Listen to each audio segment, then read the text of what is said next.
Similar to the Eastern Conference Finals, the Western Conference Finals is going to be a matchup between the #1 and #2 seed, as the Oklahoma City Thunder take on the San Antonio Spurs. Now, before I get to that matchup, the Western Conference Finals, let me talk about the two teams that just lost. Let's talk about the Trailblazers and the Clippers. Let me start with the Trailblazers. The Trailblazers have a good nucleus. All right, they have a good nucleus, and I think that they're still a few players away from being a straight up threat. I mean, you have Lillard, you have Matthews, you have Batum, you have Aldridge. Of course, that's the core of that team. But after those guys, what do they really have that really scares you? I mean, their bench looks very inexperienced.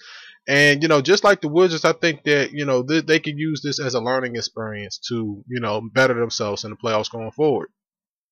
Now, like I said about the Clippers, the Clippers had a healthy lineup, everything going for them. I feel bad for Chris Paul. He didn't get to the finals this year, once again. But, going forward for Chris Paul and, that organization, I don't know what's going to happen with Donald Sterling. I don't know what's going to happen with Doc Rivers. I don't know what's going to happen with those free agents that's on that squad. But, the Clippers have a bigger thing. They have a bigger problem to worry about, and that's the ownership or future ownership of their team. And, going forward, I think that they'll be in the same position next year as long as they keep that core together. Maybe they need to add in a piece or let go of a piece, add in a piece. But the Clippers should be right here next year. Now, let's get into this video, man. Oklahoma City versus basically the old guys, man, and San Antonio Spurs. Now, I know that the San Antonio Spurs, fans ain't going to like that, but them boys is old, man. I mean, Duncan ain't getting no younger. So this probably might be one of the last shots that you guys have at a championship. Let's get into the keys to the series, man. Let's start with Oklahoma City. Now, looking at Oklahoma City, you'll be like, oh, man, they don't stand a chance without Serge Ibaka. Oh, my goodness, man. Who's going to control down low?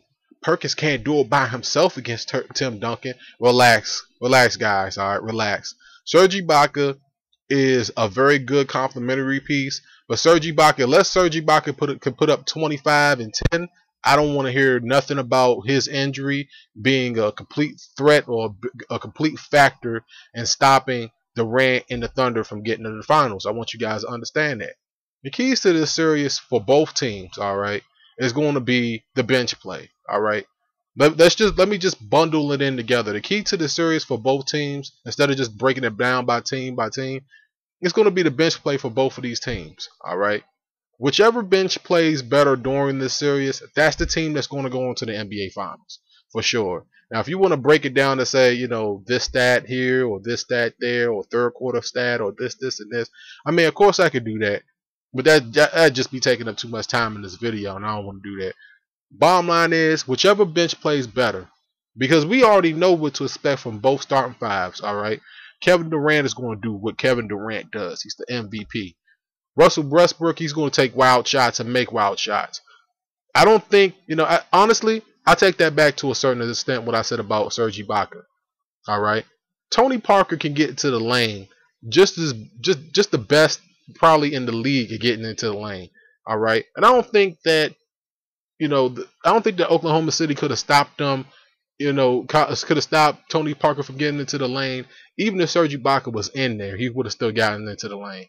But it's just one of those things where, Serge Ibaka's injury shouldn't be too much of a big factor into the deciding of this series. I'm just going to let you guys know.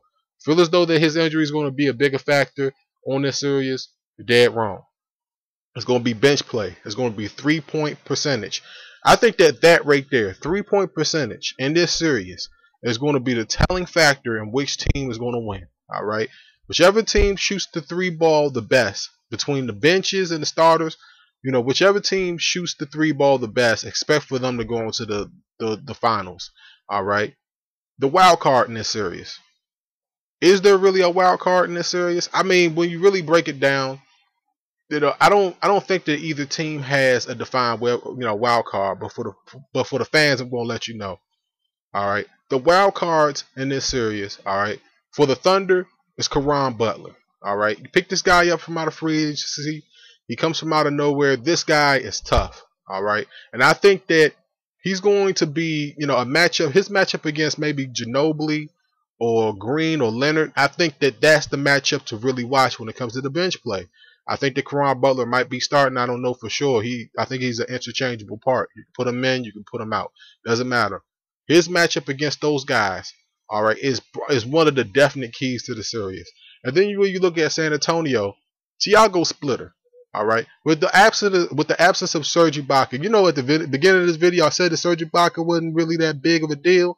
He just might be, because Thiago Splitter, you know, and DL down low, and with Tim Duncan, they should be able to rule the boards. You know, I think that, you know, Perkins is going to have a hard time getting 10 rebounds in probably any game. All right, the Spurs should control the boards without, you know, Serge Ibaka being in there. Just another big body, another athletic body. You know what I'm saying? But at the end of the day, Serge Ibaka not being in there is not going to be the deciding factor of this series. It's going to be 3-point percentage and bench play for both teams. All right? I'm just going to let you guys know. You can come back to this video, thumbs it up when you know I'm right. All right? Overall verdict, who I pick going on to the finals to play the Heat, because look, I'm going to tell you like this. If the Pacers get there, then they get there. All right, respected them. They're the #1 seed, but I just think that the Heat are just the overall better team at this point. Like I said it in my last video, and I'll keep saying it. All right, San Antonio's getting older.